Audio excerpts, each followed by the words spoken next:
So Dr. Stone blew my mind as per usual with season 4, but with episode 12 being the end of the first cour, of course we're coming back this summer, we've already known that, it's 3 split cours.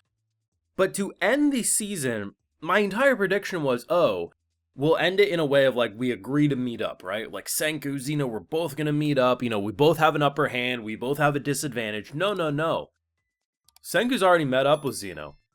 And not only that, we have reached a kind of peace treaty. Now, it could go up in smoke at any moment. If Stanley gets caught up to us, we're shit out of luck.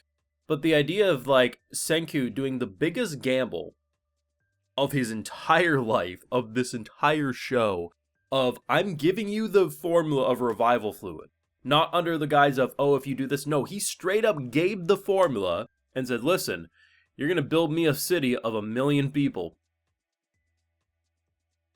And honestly, it's working. If Stanley catches up to them, it's all over, right? Like, Stanley's not going to give up hunting, and they know that. So they're going to be on the run for the second cour, trying to fight for their life, continue going on. But in the meantime, we have this stalemate that allows for them to work together. They have the corn, they have the machinery and everything, and we have the people. It seems impossible for something like that to make sense.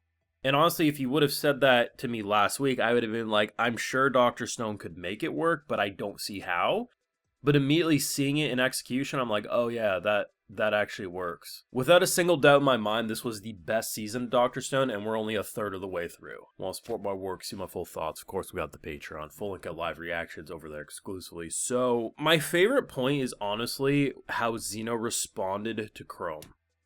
So, we know Zeno, he's like, he goes after elegance with science. So if anyone who shows like interest in the scientific field, he's fascinated by, as seen by child Senku. So the idea of that, it's something that's easy to forget, but he was most likely under the assumption that everyone that was on Senku's side was revived from the modern age. Like, it's like there was probably no, current day people alive, because how would they work with science, right? So the idea that Chrome, like, as they're trying to rush and, get the hell out of Dodge, he realizes that Chrome most likely isn't from their original timeline. And when he realizes that, he just immediately, wants to recruit him. And you have to imagine, had Senku been in this situation, because Senku obviously had a very similar reaction when he met Chrome as well, but imagine if Senku had only been working with people who were a part of his OG timeline, his OG, civilization. And then he randomly was fighting another group, and he learns that they are someone who just naturally had a knack for science and had no knowledge of stuff from his original world. His immediate reaction was hey boy, do you want a job? I love how Senku and Zeno are very similar in that way, and in general they are very similar. It's just the different way they approach science and morals is really their big difference. So I love that moment, and I love how our boy just doubles down and knows what he's fighting for. And to be honest, I wasn't expecting the reunion this episode. And when we get it and just how they handle it, I'm thinking to myself, we can't let him go. He'll stab us in the throat. But I like how no matter the fact that he got shot by this guy, because of obviously his right-hand man, Stanley, but at the end of the day, he got shot by him, everything's shit out of luck, and they're able to just have a conversation like, so, how's the wife and kids? Yeah, job's been kicking my ass. Like, that's the equivalent, the energy they gave off, and I think it just works because of the crazy bastards we're dealing with. I thought what they were building into with the final shot of the boat trying to ram in was that we were also going to take some people with us. No, we were just trying to get past them. What a hell of a bluff, though. This whole episode felt like we were one-upping bluffs.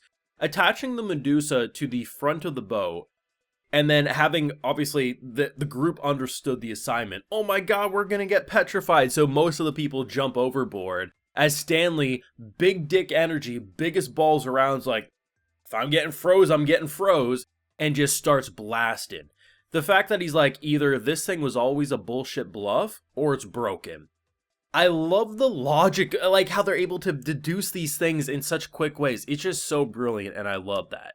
If you tell a Dr. Stone fan who's in the middle of Season 1 some of the crazy shit that Season 4 is doing, they probably wouldn't believe you. They might not even believe it with the Stone Wars.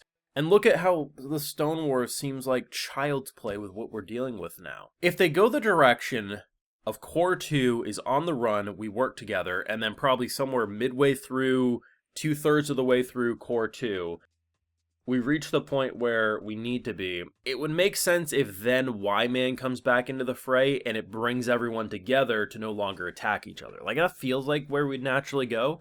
I thought if there was any chance that they would work together by the end of this cour, Y-Man would be reintroduced as a threat, but currently no.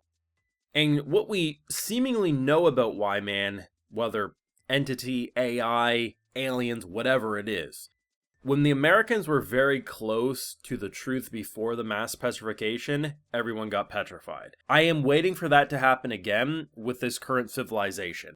Potentially it can't be done anymore, which is why Senku and company have been relatively okay up to this point, but you could also argue Senku and company were not that much of a threat until now we're in the process of mass civilization and mass production of revival fluid, so we'll see where it goes. There's a lot to think about, a lot to theory craft with where we could go from here, but one thing is for sure, Dr. Stone hit it out of the park. I think the show's been going on for now 4 seasons, so I don't always remember what music we've heard before and haven't. Like, some are obviously noticeable, but I'm pretty sure in this episode there was at least a couple of tracks that were brand new for the season. But either way, the music's been fantastic. The VA works great. And as I've said a couple of times in these Season 4's videos, a lot of people like to say that, oh, you know, Dr. Stone doesn't really have the best production, but it's a really good anime. I still disagree with that. I look at how this show looked since it came out in 2019-ish. And the art direction is insanely consistent. The animation is also consistent. It's not Demon Slayer, but it's like it's never supposed to be. Like, there's different ways to produce shows, and I think this show has been insanely consistent and looks absolutely fantastic. Apparently that's a weird take for some, but I don't know. I like, sometimes I'll be like, yeah, there's always room for improvement, but I don't really see what you would improve for a show like this. I really felt like it nailed its style, you know? It was good, though. There's not a bad character, and honestly, I love the idea that the one character we could have a conversation with is this dude who's just always laughing, and the immediate time when he's like that dynamic when he's like trying to be like, we call the shots, and our one girl comes on the phone and says, shut your bitch-ass mouth. He's like, oh, okay. I like the chops on this one. Romance brewing is all I'm saying. Like, he absolutely loved it. You let me know your thoughts and feelings. I mean, there's no way anyone expected this. Insert manga reader. I knew it because I read the manga. Yeah, of course, but when you were reading the manga, you didn't expect it, damn it. Don't be a smartass.